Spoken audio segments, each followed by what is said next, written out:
스토리텔링 할 때마다 요즘은 제가 웬만해서 주일이 다가오는 거에 대해서 이렇게 스트레스를 받은 적이 없어요. 근데 요즘은 이 스토리텔링이라는 주제를 잡고 그래서 거의 내가 정말 이렇게 수도사가 되어가는구나 이런 생각을 하는데 그래서 제가 고행하는 만큼 여러분도 고생이겠다라는 생각이 들면서 오늘 제목이 어려워도 존재론. 네, 그러니까 그냥 존재론 아니고 어려워도 존재론입니다. 여러분들하고 이 성경과 스토리텔링의 단계, 이해의 단계인데 도대체 왜 자꾸 우리는 존재 얘기하는가 라는 부분에 대해서 여러분들과 함께 나눠보려고 합니다. 잠깐 그럼 한번 테스트를 해볼까요? 지금 인터넷을 하시는 분들은 혼자 계셔서 사실 조금 어려울 수도 있는데 옆에 있는 사람들하고 한번 실험을 해보도록 하죠. 머릿속에 지난주에 있었던 한 사건이나 상황을 여러분들이 생각을 한번 해보세요. 그리고 그 상황을 지금 마스크를 쓰신 분들도 있으니까 약간 눈빛으로 옆에 있는 사람한테 표정을 한번 지어보세요. 자기가 생각하는 그 상황이나 사건에 대해서 감정을 눈빛에 담아서 옆에 있는 분한테 한번 네, 눈을 가리고 있다가 하나 둘 셋 하면은 이제 저기를 하는 겁니다. 네, 여기 영상으로 나오시는 분들도 어떻게 그럼 한번 제가 같이 해볼까요? 네, 여러분들이 상상하시고 영상으로 있으신 분들은 저하고 한번 해보도록 하죠. 그래서 눈을 가리고 있다가 하나 둘 셋 하면 그 표정을 눈으로 짓는 겁니다. 하나 둘 셋.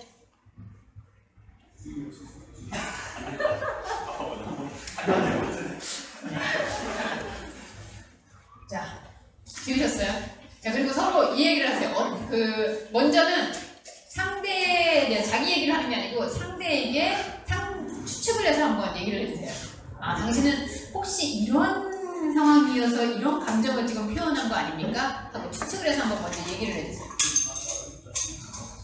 이 말을 조심하면서 천천히. 네, 추측한 얘기를 한번 해주세요. 우리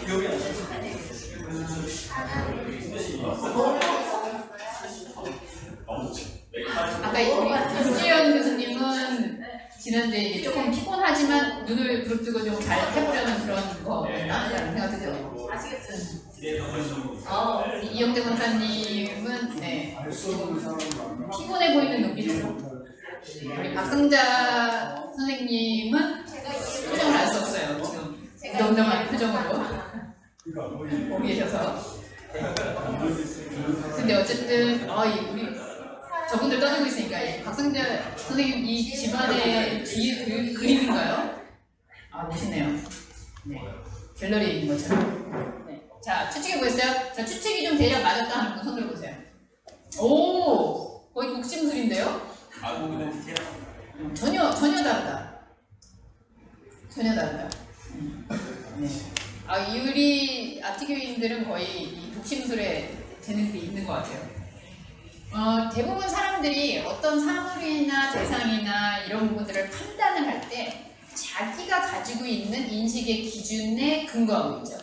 그러니까 뭐 쉽게 얘기하면 예를 들면 그런 거죠. 제가 여기 오늘 교재에도 썼습니다만 아침에 일어났어요. 창문을 싹 열었더니 웬일로 날씨가 좋아가지고 나뭇가지들이 막 푸르게 흔들리는 거예요. 그리고 새들이 막 지저귀어요.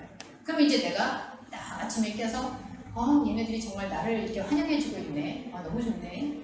그리고 나를 보고 웃어주네. 새가 나를 보고 노래를 하네. 뭐 이런 감정이 드는 거죠. 근데 여러분 생각해보세요. 그 나무가 만약에 이 남산자락에 있는 나무였으면 그 나무가 저보다 나이가 훨씬 많을 수 있겠죠. 몇백 년을 살아온 나무가. 자, 그러면 내 입장에선 그런데 혹시 그 새에게 그날 정말 기분 좋아서 노래를 부른 건지 아니면 먹을 게 없어서 울고 있는 건지 새의 입장과 상관없이 그리고 그 나무는 바람이 불어가지고 그냥 안 흔들리고 싶은데도 흔들리고 있는 건지 사실은 자연의 입장이 됐을 때 그 자연은 정말 그런 표현일까? 아닐 수 있겠죠. 그리고 그냥 그거는 내가 있든 없든 창문을 열고 보든 한 거죠. 근데 어젯밤에 시큰 우리 중에 그런 분은 없겠어요. 너무 피곤하고 그렇게 해서 아침에 일어났는데 일어나기 싫은데 창문을 열었더니 나무가 흔들린다 그러면 피곤해 죽겠는데 나무들은 왜 저렇게 흔들리고 난리야. 이게 또 달라질 수 있잖아요. 대부분의 사람들이 인식을 하는 기준이 나의 어떤 기준과 내가 생각하고 있는 기반에 대해서 상대를 평가하거나 판단하는, 이제 그렇게 하는 것을 우리가 뭐 깊게 얘기는 하진 않아도 철학적인 논리에 있어서 인식론이라고 할 때 그게 바로 인식론적인 사고예요. 그래서 자기가 기준이 돼서, 그래서 그런 사람들이 편차를 쭉 보면 어떤 사람들은 자기가, 그러니까 나이가 들면 철든다는 게 나이가 들수록 경험이 많아지고 어쨌든 그런 부분에 있어서 사람들을 많이 겪게 되고, 그러니까 어떤 면에서는 좀 더 이해하고 이럴 수 있겠죠. 물론 아닌 분들도 계십니다만. 아니면 자기의 그런 기준이 너무 완고해서 무조건 자기 생각이 그냥 다 남부의 생각이에요. 그런 사람들도 굉장히 많죠. 근데 대부분의 사람들은 이렇게 나로부터 출발해서 저 대상에 대해서 인식하는 그런 방식의 논리를 가지고 있어요. 그런데 그렇다면 성경은 도대체 어떤 기준에서 쓰여졌을까 했을 때 우리가 지금 계속 스토리텔링의 기본 구조를 존재론이라고 얘기하고 있죠. 그럼 존재로 이해한다는 건 뭐지? 라는 생각이 드는 거죠. 존재로 이해한다는 건 뭘까요? 원래부터 나무는 있었고 원래부터 이 새는 내가 있든지 없든지 있었는데 그 본래의 것들은 어떤 의미일까? 근데 사실은 그 의미도 우리는 파악할 때 내 기준밖에는 못해요. 그래서 존재로는 거꾸로 메타읽기라고 하기도 하고 메타인지라고도 하는데 이렇게 하는 거예요. 자연을 보면서 새가 노래하는 것 같으네. 바람이 불어서 쟤네들이 나한테 손을 흔드는 것 같으네. 거기까지는 같아요. 그런데 궁극적인 지점에서 나는 왜 저거를 그렇게 보고 있지? 하면서 나를 보는 거예요. 자연이 어떻다 저떻다, 저 사람이 어떻다 저떻다가 아니고 저 사람이 저렇게 표정을 짓는데 나는 그거를 아름답다고 느끼네. 그런 나는 지금 어떤 상태지? 그런 나는 누구지? 이 생각을 하는 게 존재론이에요. 그래서 우리는 메타읽기, 인지라고 했을 때 그냥 대상을 첫 번째로 그냥 보고 느끼는 그 상황이 아니라 그것을 느끼고 있는 나에게 집중하는 것. 성경은 바로 여기에 포인트가 있습니다. 그래서 우리가 하나님을 인지한다, 성경을 읽는다라고 했을 때 생각하게 되는 것은 하나님은 이런 분이시니까 내가 어떻게 해야지? 하나님은 참 좋으신 분이니까 내가 하나님을 찬양해야지. 물론 1차적인 측면에서. 그런데 우리가 하나님은 이런 분, 하나님은 좋은 분, 혹은 하나님은 무서운 분, 하나님은 지금 나한테 화가 나서 이렇게 생각하는 건 대부분 아까 우리가 흔들리는 나무를 보면서 나한테 손 흔들어 준다라고 느끼듯이 내가 생각하고 있는 인식의 기반 속에서 하나님은 어때? 이런 분이야. 그러니까 거기에 맞춰서 내가 자꾸 어떤 행동을 하려고 하는 거예요. 그래서 그 행동의 결과로 또 그 존재나 그 대상을 계속 보게 되는 거죠. 내가 이렇게 행동했는데 저렇게 안 나오네. 내가 이렇게 행동했더니 이렇게 되네. 그래서 인식론은 늘 결과에 집중해서 그 결과를 가지고 나의 어떠함이나 상대의 어떠함을 판단하게 돼요. 근데 그게 사실은 우리에게 쌓이고 하면 결국은 진짜 나는 누구인지, 진짜 그 있는 자체의 그 존재는 누구인지를 잘 모르고 가게 되는 거죠. 하나님을 안다라고 했을 때 제가 아까 존재론적으로 대하는 거 똑같은 방법입니다. 하나님은 무서운 분이시구나. 근데 그분이 진짜 무서운지는 몰라요. 그런데 거꾸로 그거를 읽으면서 나는 왜 하나님을 무섭다고 느끼고 있지? 나는 어떤 거지? 나는 누군데 하나님을 이런 분이라고 생각하고 있지? 이렇게 묻는 거예요. 그러면 성경을 보는 관점이 완전히 달라진다는 거죠. 그래서 그거를 아는 걸 하나님은 행동이다, 포이에마다.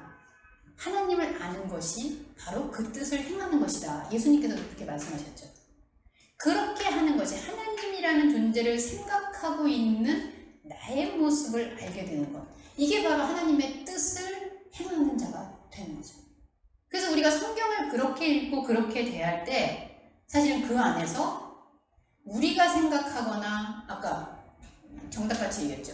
뭘 예상하고 뭘 기대해도 다른 진짜 있는 자체에서 나오는 것을 내가 대면하게 된다는 거예요. 성경은 바로 그런 관점에서 쓰여졌고요. 결론 부분에 제가 썼습니다만 성경 하나님이 기록자라고 했을 때 하나님은 어떤 관점에서 그리고 나에게 이거를 기록으로 남길 때 어떤 의미였을까요? 아, 인류의 조상의 역사를 알려줘야지? 아니면 내가 어떤 존재인지 너희들이 잘 알아라? 물론 알라고 한 건데, 그러니까 제사 지내고, 그러니까 니네 헌금 많이 하고, 그러니까 찬양이 이렇게 하고, 이런 것들의 어떤 행동 규범을 보여주려고 적었을까? 어떤 걸 위해서 하나님은 과연 쓰셨을까? 라고 질문했을 때 하나님이 인간사에 있어서의 어떤 법들을 주기 위해서 쓰셨다면 사실 우리는 각 나라마다 남자나 여자나 지위나 아니면 배운 자나 못 배운 자나 다 달라야 되겠죠. 근데 성경은 한 권으로 하나님의 말씀 이렇게 얘기하고 있거든요. 제가 이렇게 고민했던 이유는 지난주에 이제 설교를 하고 났더니 요즘 저희 신혼이가 있어가지고 저도 늘 이제 혼자 있으니까 누가 저한테 이렇게 별로 질문을 안 하잖아요. 근데 집에 가면 항상 이제 질문을 하는 거예요. 그래서 엄마처럼 이렇게 설교를 해서 애들하고 저기 캐나다에 있는 친구들하고 나눴더니 캐나다 친구들이 묻더래요. 근데 그 근거는 뭐냐? 그렇게 해석하는 근거는 뭐냐? 우리가 익숙하게 듣고 있는 게 있는데 그럼 이거가 아니고 그렇게 해석하는 거에 레퍼런스가 뭐냐? 그래서 제가 그 얘기를 듣고 레퍼런스는 없다. 근데 그 질문이 정답이다. 이게 무슨 말이냐면요. 그래서 제가 그렇게 물었어요. 그럼 우리가 익숙하게 듣고 있는 메시지. 오늘 이제 내용이 나오겠지만 오늘 내용에서는 하와가 먼저 선악과를 따먹어가지고 그렇게 해가지고 아담이 핑계를 대고 이래서 타락을 했다. 이렇게 알고 있는 내용. 또 지난주에도 얘기했지만 가인과 아벨이 있는데 농산물을 바친 가인은 안 받고 고기를 바친 아벨을 받고 하고 있는 이게 익숙하게 알고 있는 내용. 자, 그 해석의 근거는 뭐냐? 그러면 성경에 있는데요. 이렇게 얘기한다는 거죠. 인식론적으로 봤을 때 성경에서 그렇게 표현되고 있는 문장이 있으니까 네, 맞다라고 할 수 있어요. 그럼 저도 출처가 사실은 성경이거든요. 그런데 문제는 제 메시지나 이렇게 우리가 낯익게 알고 있는 거나 질문을 만들어낸다는 게 저는 정답이라고 생각해요.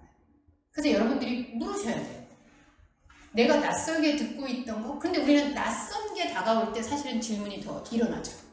그러면 거꾸로 익숙하게 알고 있는 거. 여기 연주자들이 있습니다만 연주자들은 사실 뭐 연주를 뭐 밥 먹고 이렇게 한두 번이겠어요. 그리고 똑같은 노래 얼마나 또 많이 하겠어요. 연주를. 그런데 이 연주를 이렇게 하는 게 맞나? 라고 물어볼 땐 묻지 않은 것과는 다른 세계가 있다는 거죠. 그래서 제가 신혼이한테도 그랬어요. 그래, 훌륭한 친구들이구나. 그런데 그 친구들이 그렇게 낯설게 질문이 나왔다는 것 자체가 나는 엄마의 설교의 역할이라고 생각한다. 그래서 우리는 내가 알고 있다라고 해도 그 부분에 있어서 그게 바로 메타이기고 다시 읽기죠.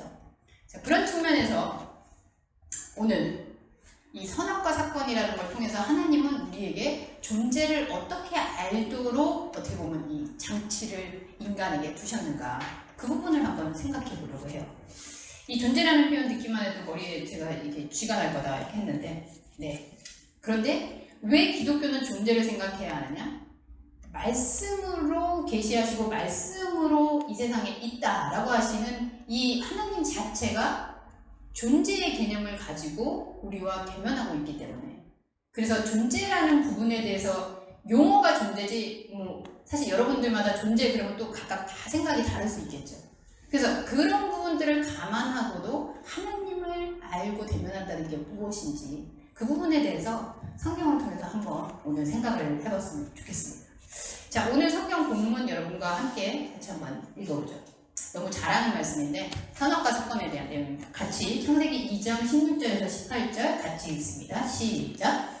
여호와 하나님이 그 사람에게 명하여 이르시되 동산 각종 나무의 열매는 내가 임의로 먹되 선악을 알게 하는 나무의 열매는 먹지 말라. 네가 먹는 날에는 반드시 죽으리라 하시니라.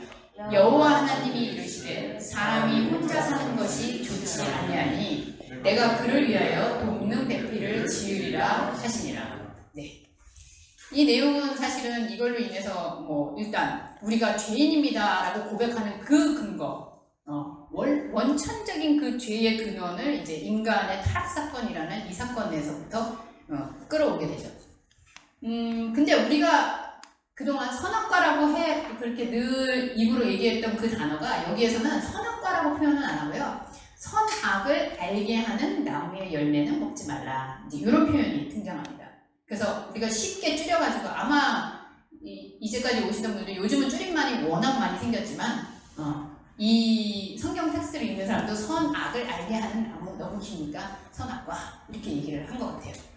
자, 그러면 우리가 알고 있는 내용에 있어서는 사실은 이후의 부분을 알지만 하와가 사실 먼저 뱀의 유혹에 넘어가서 따먹게 되죠. 여러분들이 그 사건을 모를 사람이 우리 중에 지금은 없을 것 같아요. 자, 그러면 과연 그게 맞는가? 저는 여성을 변호하려는 사실은 없습니다만 오늘 본문을 봤을 때 그게 진짜 그런가? 한번 생각을 해보자고요.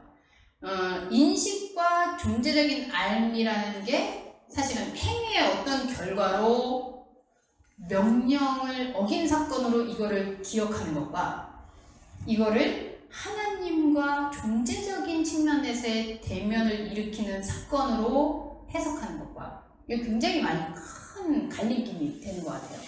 먼저는 우리가 그렇게 생각하는 거죠. 이거를 인간이 타락한 어떤 사건이다. 자, 여러분, 아까도 제가 얘기할 때 이런 질문이 든다. 신호의 친구가 이런 질문을 했다 했을 때 고개를 끄덕이셨거든요. 그 이유는 속으로 우리도 그렇게 생각하고 있다는 거죠. 조 목사님은 어떤 근거로 저런 얘기를 하고 있는 거지? 이런 생각이 들 거라는 거죠. 그런 것처럼 아마 이 사건, 선악과를 먹지 말아라. 다른 건 다 먹어라. 이랬는데 하와가 먼저 사탄의 그 뱀의 꾀임에 넘어가서 그걸 먹게 됐어요. 자, 여러분 어디 질문 한번 해볼까요? 이게 그냥 단순하게 아멘 왜 그랬을까? 이렇게 할 수 있는데 우리 중에 질문을 제일 잘하고 윤석이 이 사건 얘기를 들었을 때 의문이 드는 거 없어요? 하나님은 먹지 말라 그랬어. 그리고 동산에 있는 실과들 먹으라 그랬어. 그랬는데 하와가 그 말을 안 듣고 뱀의 유혹에 넘어가서 먹었어. 질문 드는 생각 없어요? 그럴 수 있다. 굉장히 관대하네요. 그럴 수 있다. 그럴 수 있다. 우리 인선이는 어떤 질문이 들고 왔습니까? 거꾸로 해봅시다. 이제 윤석이가 왜냐면 그럴 수 있다 얘기한 거는 그냥 자기가 남자니까 그래 여자니까 이렇게 너무 그럴 수 있다 이렇게 생각할 수도 있을 것 같아요. 거꾸로 그런 건 아니에요. 아니에요. 자, 그럼 여성에게 한번 물어볼까요? 우리 미영쌤. 이 사건을 들었을 때 여러분들 아무 의문이나 이런 게 없어요? 이 사건이 아담은 뭐 하고 있었나? 예, 신원님. 뱀이 어떻게 말을 해요? 뱀이 어떻게 말을 하냐? 그렇죠. 뱀이 말을 하는 사건 있고. 사과는 종류가 뭘까? 사과, 그거는 그걸 사과라고 지금 말씀하셨죠. 선악과는 왜 사과로 표현되고 있는가? 이런 것도 있고. 그래서 이 애플스 아담 이래가지고 이 아담의 사과가 걸려서 그랬다. 그래서 그러면 아담은 양심이 있어서 걸리고 여자들은 안 걸렸다는 거죠. 또 의문 없어요. 이게 만약에 굳이 못 먹을 걸 왜 만들었어? 그렇죠. 굳이 못 먹을 거 왜 만들었을까? 애초부터 선악과 안 만들어 놓으면 됐지. 왜 장애물을 만들어가지고 이렇게 걸리게 하나? 그럴 수 있겠죠. 그러면 저도 그러면 아니 왜 인간을 이렇게 약하게 만들었지? 어떤 경우도 단호해서 딱 거절할 수 있게 애초부터 좀 그렇게 해놓으면 안 되나? 왜 하나님 교육을 안 시키셨지? 이런 생각도 들어요. 자, 이 사건이 발단이 딱 된 것에서 우리가 만약에 이걸 사건을 조사하는 어떤 탐정이나 경찰이나 이런다고 한다면 그럴 수 있지. 아니 왜냐면 그럴 수 있지가 왜 안 되냐면 이 사람의 이 죄로 말미암아 지금 우리까지 태어날 때부터 죄인이 됐단 말이에요. 이런 억울한 사건이 어딨냐고요. 내가 차라리 하와를 할 거야. 그럼 난 안 먹었을 것 같은데 이런 생각도 들고요. 그러니까 애초부터 그 사람의 한 번의 어떻게 보면 실수 같은 그 선악과 한 번 딱 먹은 사건 때문에 우리는 그냥 날 때부터 죄인 하고 낙인이 찍혀서 태어난다는 거죠. 여러분은 안 억울하세요? 저만 그런가요? 그냥 그래서 옛날에 권사님들이 이렇게 기도할 때 보면 항상 발가락에 때만도 못하는 저희를 용서해 주시고 이러면 저는 그런 기도가 정말 되게 좀 마음이 불편했어요. 아니 내가 왜 아무리 발가락에 때만도 못할까? 여러분은 진짜 제일 어린 지성이 태어날 때부터 너는 죄인이야 이렇게 기독교에서 하는데 괜찮아요? 안 괜찮죠, 솔직히. 계속 그러면 아마 기독교 개성 안 믿을 수도 있어요. 근데 우리는 교회에 들어오는 순간 당신은 죄인입니다. 옛날에 유명했던 뭐 이렇게 무슨 영리해가지고 선교를 할 때도 당신은 죄인입니다. 이러니까 정말 어떻게 우연치 않게 여러분들은 다 걸려들어서 지금 이렇게 앉혀서 네 죄인입니다. 아버지 용서해주세요. 이러고 있는데 우리의 밖에 있는 기독교인들이 아닌 사람이 이런 얘기를 들으면 어떻게 생각할까? 그래서 내가 무슨 죄를 줬어요? 아니 그리고 하와가 그렇게 먹는 게 도대체 내가 먹은 것도 아닌데 왜 내 죄가 되는 거예요? 질문이 저는 들어야 된다고 보는 거예요. 안 그러면 여러분들은 만약에 이게 성경에서 이렇게 하니까 이 죄가 무슨 실형을 살거나 이렇게 빨간 줄이 이렇게 가는 게 아니니까 이걸 만약에 진짜로 사회법에서 그런 사람이 있다. 죄를 안 졌는데 너는 죄인이야. 이래가지고 너는 죄로 딱 그렇게 찍혀서 아무리 집행유예라 하더라도 그럼 여러분 가족 중에 혹은 여러분이 그런 일을 당하면 그럴 수도 있지. 그래 뭐 저 사람이 몰라서 이렇게 하시겠어요? 그런데 그럴 수 없는 일을 기독교에서는 성경이 그렇게 얘기하니까 아멘. 나는 죄인이에요. 하나님 용서해 주세요. 그래서 예수님이 오셔서 우리를 용서해달라고 간구를 하고 회개 기도를 하고. 죄송하지만 맞아요. 저는 목사인데 이게 용납이 안 됩니다. 그리고 더군다나 뭐 좀 이따 얘기하죠. 자, 그래서 여기에 대해서 진짜로 우리가 이런 부분에 있어서 하나님은 그럼 왜 이런 억울한 상황을 만들어 놓고 우리로 하여금 용서를 구할 수밖에 없는 존재로 두는가? 진짜 하나님의 의도인가? 생각해 봐야 된다는 거죠. 저는 만약에 사회에서 이게 기독교니까 지금 우리가 여기에 들어있으니까 이런 질문 안 하지 불교가 만약에 그런 교리를 가지고 있다. 우리 신천지 보면서 탓하는 거 있지 않습니까? 신천지 교리도 뭐 별로 다르지 않아요. 근데 그 사람들은 그런 죄성을 이 땅에서 해결을 하려고 하다 보니까 무리한 어떤 것들이 나오는 거죠. 그래서 그들도 기독교라고 얘기하는 거죠. 그럼 도대체 이 모순되는 상황들을 여러분들은 그냥 죽을 때까지 아멘 그래도 용서받아서 감사합니다. 나는 천국 가게 됐습니다. 이러고 끝나실 겁니까? 저는 하나님이 되게 답답하지 않을까. 진짜 하나님이 의도한 게 그런 거였다면 우리는 기독교 공산주의에 살고 있다고 저는 생각해요. 그럼 이 부분에 대해서 도대체 뭘까?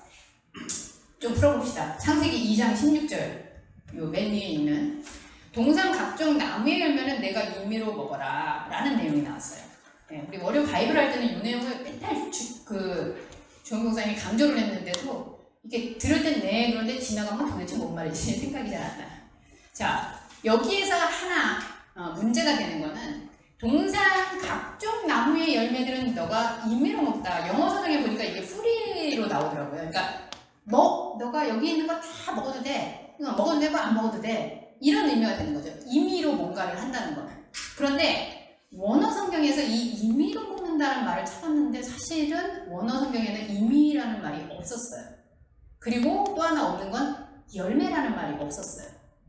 그럼 이게 어떤 차이가 나느냐? 우리는 아까 인식한 대로 나무가 흔들리면 나한테 손을 드네 이런 것처럼 동산에서 뭘 먹으라 그러면 뭘 먹을까?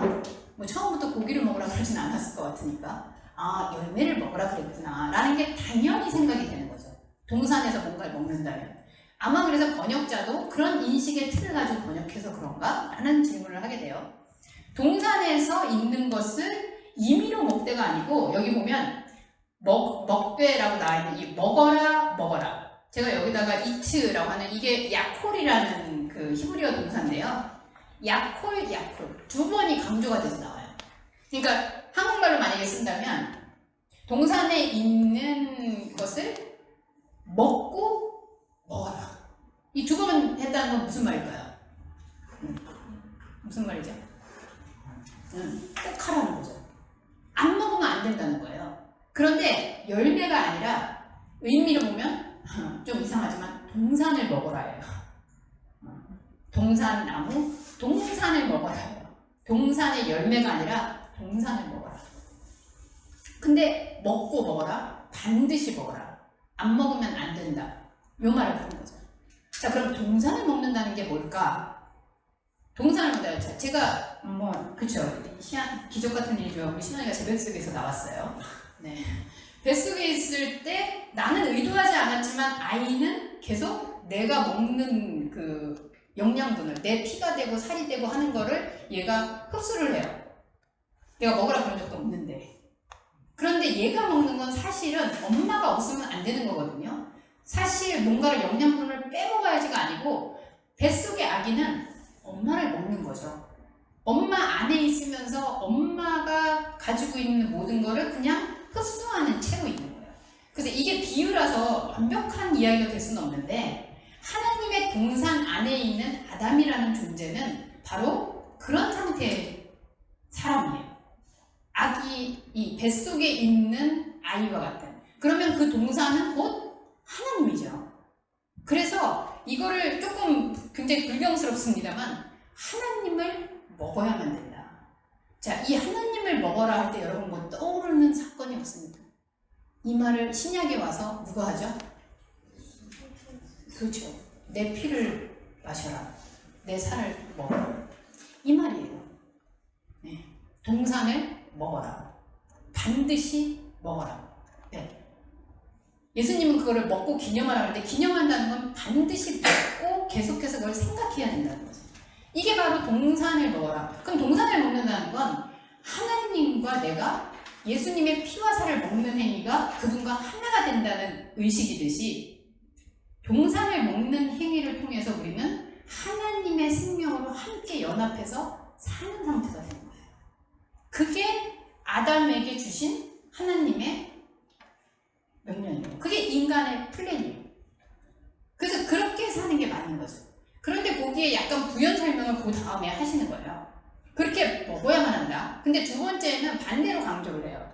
그거를 먹어라 하고선 나무에 선악을 알게 하는 나무의 열매는 먹지 말아라. 그걸 먹는 날에는 네가 죽으리라. 근데 요거는 이제 문장을 좀 나눠야 되는데요. 선악을 알게 하는 나무의 열매는 먹지 말라. 먹지 않는다. 사실 이렇게 서술로 끝나는데 그렇게 끝나고 네가 먹는 날에는 죽으리라 했는데 여기서는 죽으리라, 죽는다를 두 번 나왔어요. 똑같이 앞에서 먹어라 먹어라 한 것처럼 여기는 죽는다 죽는다. 자, 무슨 뜻이죠? 안 죽을 수 없다는 거예요. 네. 자, 그러면 선악을 알게 하는 나무 열매를 먹는 것, 이게 어떤 상태냐면 제가 그냥 결론으로 여러분에게 해석을 해드릴게요. 아까 동산을 먹는 상태가 하나님과 하나 돼서 연합하는 상태라 그랬잖아요. 그 하나님을 먹지 않고 있는 상태가 선악을 알게 하는 나무를 먹는 상태예요. 무슨 뜻인지 알겠죠, 여러분? 네. 그 반대로 그걸 강조한 거예요. 동산, 하나님과 연합된 상태, 하나님의 그 생명을 내가 같이 흡수하면서 먹고 있는 상태가 살아있는 상태, 반드시 먹어야 하는 상태인데 그게 안 돼 있는 상태가 반대로 죽어있는 상태. 선악을 알게 하는 나무를 먹는 상태. 근데 왜 그거를 선악과라고 했습니까? 자, 하나님과 내가 하나가 되어 있어요. 그러면 이게 하나님은 온전한 선이거든요. 선이냐 악이냐 이런 걸 따질 필요가 없는 상태로 되어 있는 거예요. 그런데 지금 이게 선이냐 악이냐를 따진다는 건 무슨 말일까요? 거기에 하나가 안 돼 있다는 거죠. 선, 악을 구분하고 있다는, 이게 인식이 생기는, 인식의 차원이에요. 존재의 차원이 아니라. 그래서 선악 그거를 상징적으로. 근데 더 쉽게 이해하면 여러분들이 그냥 하나님을 먹고 있는 상태가 바로 생명을 함께하고 있는 상태. 그걸 하고 있지 않은 상태가 거꾸로 선악과를 먹는다고 표현된 죽어있는 상태.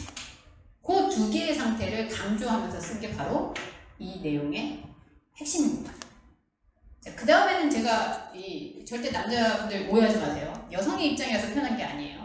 이건 중요하니까 우리 같이 한번 읽읍시다. 여호와 하나님이 이르시되, 같이 읽죠. 시작. 여호와 하나님이 이르시되 사람이 혼자 사는 것이 좋지 아니하니 내가 그를 위하여 돕는 배필을 지으리라 하십니다. 자, 여러분, 이 생명의 활동을 해라, 나를 먹어라 라고 하는 얘기가 먼저 나왔어요? 하와가 먼저 나왔어요? 지금 이 문장상 이렇게 아담에게 소위 우리가 쉽게 얘기하면 선악과 먹지 마, 모든 거 이 동산 안에 있는 씨가 먹어 하고 명령을 한 다음에 하와가 등장을 했어요. 자, 그럼 하와가 먼저 그거를 따먹었다고 했을 때 선악과를 먹었다고 했을 때 하와는 이걸 직접적으로 들은 적이 없잖아요. 아담은 지금 명령을 들었고 하와는 그 명령 이후에 탄생한 존재란 말이에요. 그러면 이거 여성은 더 억울한 거 아닙니까? 직접 그러면 이제 첫 번째 또 질문이 드는 거죠.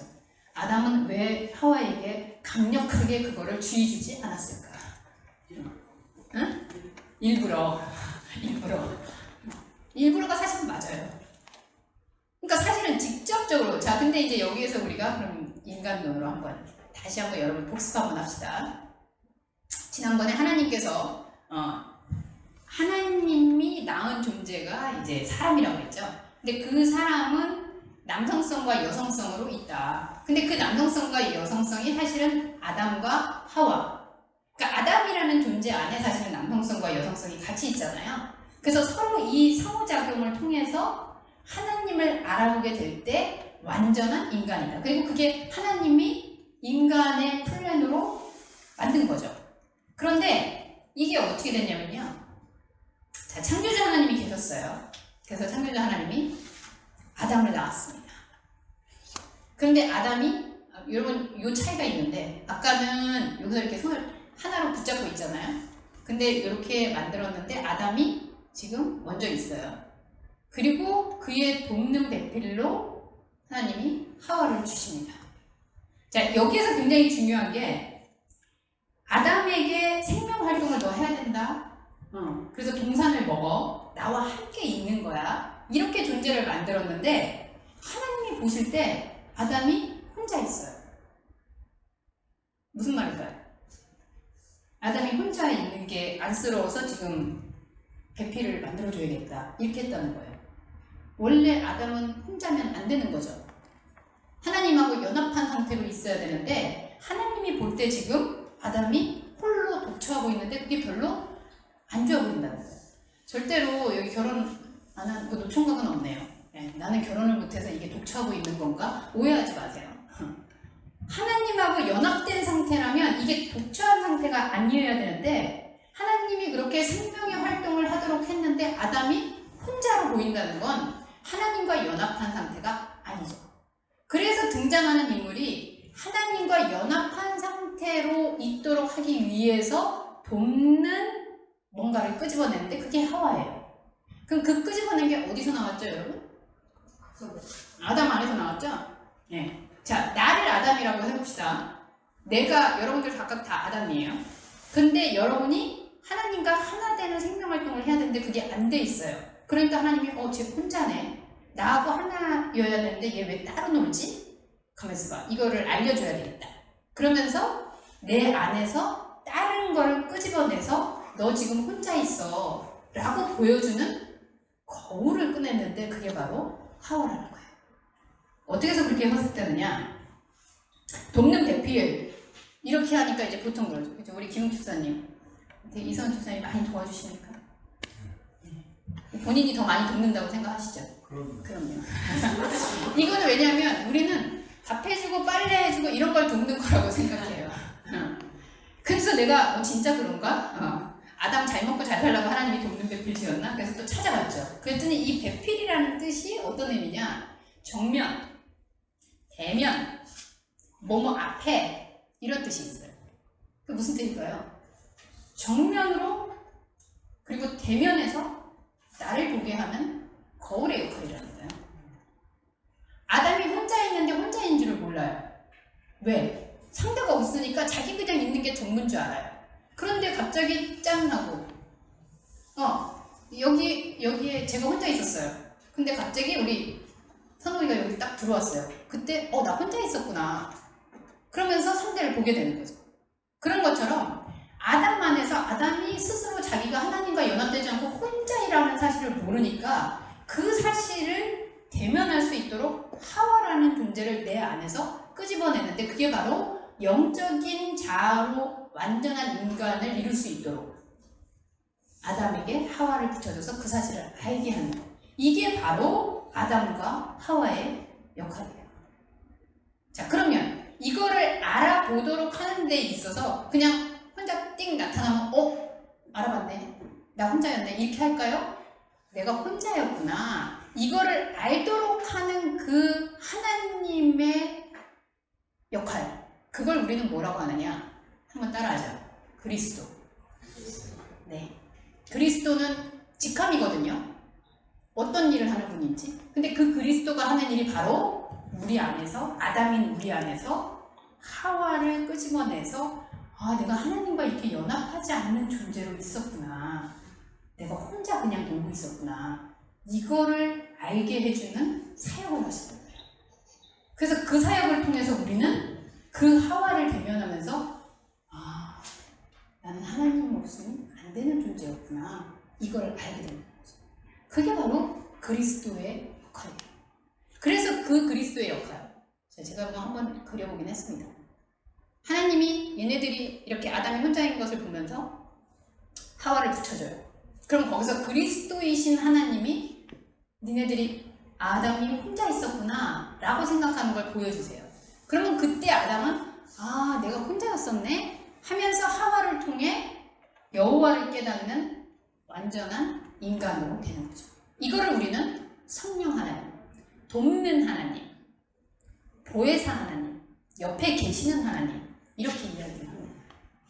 여러분 이해가 좀 되셨죠? 그래서 단순히 선악과를 먹어서 너는 타락했어, 이 사건이 아니라 하나님은 그러면 처음에 왜 애초부터 선악과는 만드셔가지고 뱀은 왜 꼬셔가지고, 그 뱀 얘기는 아마 다음 주쯤 나오지 않을까 싶습니다. 왜 꼬셨는지. 애초부터 하나님이 서로 선악과를 만들어 두셨다고 하더라도 이거는 선악과를 먹냐 안 먹느냐의 문제가 아니라 너하고 나하고 어떻게 연결되어 있고 어떻게 우리가 서로 관계를 맺고 사는지에 대한 얘기죠. 자, 그럼 이게 어떻게 되냐면요. 처음에 이제 그 이야기를 정리하면서 결론을 한번 가볼게요.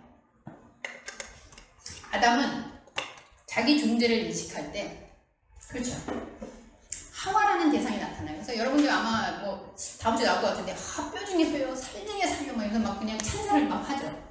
나하고 너무 똑같아 막 이러면서. 그런데 똑같은데 현상으로 보면은 사실은 똑같은데 영적 자아로서의 하와를 보니 이게 사실은 그 기능이 굉장히 달라요. 그래서 사실 아까 우리 은경전 선생님이 얘기한 것처럼 나중에 일부러 외면합니다. 네, 그 사건이 굉장히 중요한 사건인 거죠. 일부러 외면하면서 핑계를 대면서.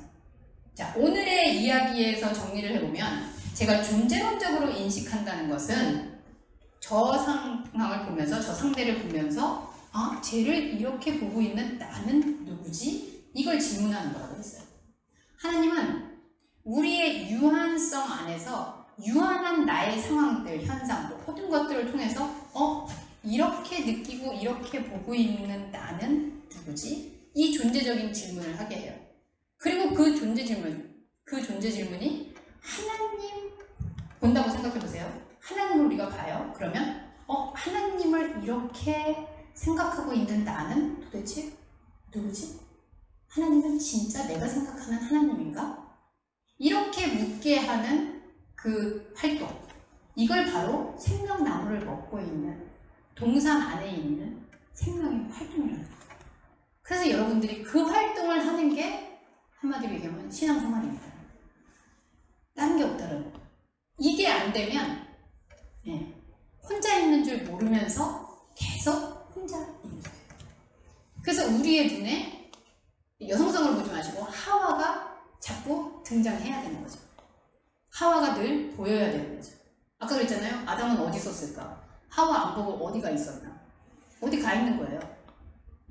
혼자 있지 않도록 하와를 줬는데 하와를 안 보고, 그것은 자기 자신의 영적 자아를 보지 않고 계속 홀로 있음을 자처하고 있는 거죠. 이해가 되겠습니까, 여러분?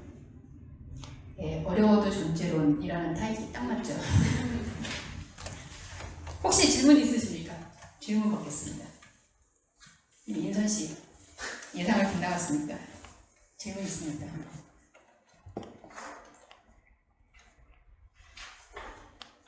예상 안 하는 게 나을 것 같아요. 예상 안 하는 게 낫겠다. 우리 유진 씨 질문 있습니까? 없어요. 혹시 강 선생님 작품을 만드시는 분인가? 혹시 좀 아닌 것 같다 이런 측면이나 뭐 질문 있으십니까? 없습니까? 여러분들 너무 제 말을 잘 들어주네. 질문 있어요? 네. 아담을 만드시고 보기 참 좋았다 하셨잖아요. 네. 근데 하나님은 지금 다 계획이 있었고 계획이 있었구나. 봉준호 감독님. 그 네. 완전한 인간으로 네. 만들지 않은 거였다. 그렇죠. 네.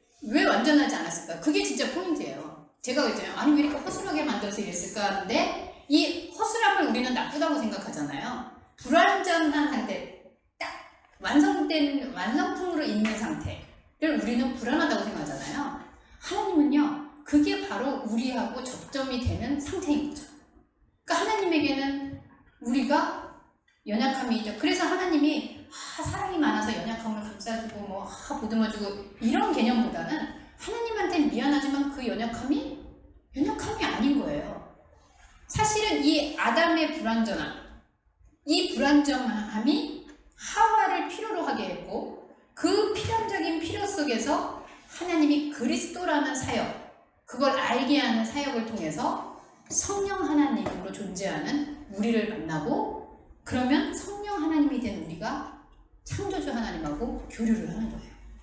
그게 하나님의 인간에 대한 완벽한 플랜입니다. 그리고 우리가 회복해야 하는 삶이라는 건 바로 그 삶이에요.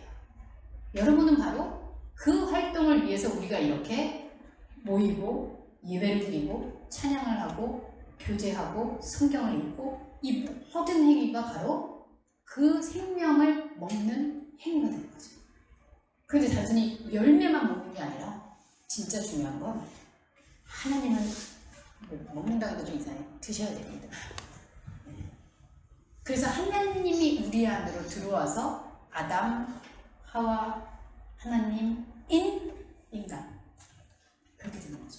그래서 말씀을 먹고 산다고. 그렇죠. 말씀을 먹는다는 게 뭘까요? 그게 동산을 먹는 거예요. 하나님을 먹는 거예요. 그리스도의 피와 살을 먹는 거예요.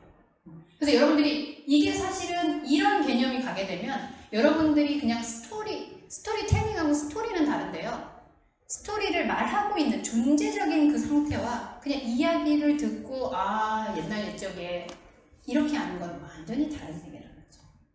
그래서 이거를 아는 게 정말 여러분들이 신앙의 삶을 사는 거고 신앙의 존재로 있다는 겁니다. 결론으로 제가 말씀드릴게요. 제가 여기 써놓은 거 한번 읽어보죠. 오늘의 아담. 하나님은 인류의 조상 족보를 가르치려고 과연 성경을 기록하셨을까요? 오늘의 아담인 나로 하여금 내가 누구지? 라는 것을 알게 하려고 사실은 하와를 보이게 하시는 거죠. 제 안에서 하와를 자극하세요. 끄집어내세요. 그래서 그것을 통해서 우리는 사실은 내가 홀로 있었구나. 하나님과 연합되지 못했구나. 그럼 이걸 알면 이렇게 생각할 수 있어요.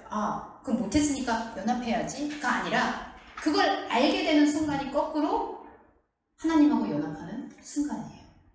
동산을 먹지 않는 게 선악과를 먹는 것이든지 내가 홀로 있었구나 라고 고백하는 순간이 하나님과 연합하는 순간이라는 거죠. 그게 우리의 삶에서 통합적인 그리고 하나님과 함께 살아가는 연합된 인간으로 살아가는 삶입니다. 그 삶이 여러분들에게 있어서 우리가 정말 교회 평생 다니고 신앙생활 한다고 하고 아직은 열심히 한다는 말을 하기는 좀 어려울 것 같아요. 그렇지만 어쨌든 여러분의 귀한 시간과 현상에서의 모든 것들을 투자하면서 하고 있는 모든 것들 가운데 그러면 단순히 교회에서뿐만 아니라 여러분들이 어디에서 무엇을 하든지 동산을 먹고 있는 삶의 연장선으로 가능하다는 거죠. 그 존재적인 삶을 정말 놓치지 않는 저와 여러분이 될 수 있기를 소원합니다. 기도하겠습니다. 하나님, 참 어려워도 존재로는 존재라는 말이 나올 때 왜 이것이 이렇게 어렵게 들리는지 그런데 하나님은 끊임없이 우리로 하여금 우리가 알아듣든 못 알아듣든 정말 집요하게 당신의 계획을 가지고 우리에게 네가 누구냐 그런데 내가 누구인지를 묻지 않고 있는 것이 바로 하나님과 연합되지 않은 상태라는 것을 다시 한번 알게 해주시는데, 이것이 우리의 머리가 아닌 우리의 깊은 내면의 소리로 울리게 하여 주옵소서. 그래서 그 음성을 통해서 내가 얼마나 하나님과 같은, 하나님과 함께하는, 하나님이 원하는 존재인지를 새롭게 날마다의 순간에 알아가는 저희 모두가 되게 하여 주옵소서. 예수님의 이름으로 기도합니다. 우리가 이렇게 하나님을 보면서 나는 누구지 이러듯이, 하나님은요 우리를 보면서 또 그렇게 생각하십니다. 쟤를 보면서 나는 누구지? 똑같아요. 제가 이 얘를 보면서 내가 이렇게 생겼었구나 이렇게 보는 것처럼 하나님도 우리를 보면서 내가 저렇게 생겼구나. 그게 하나님의 만족이에요. 그게. 그 하나님 앞에서 오늘은 이 고백을 교제의 찬양이 아니라 우리의 고백의 찬양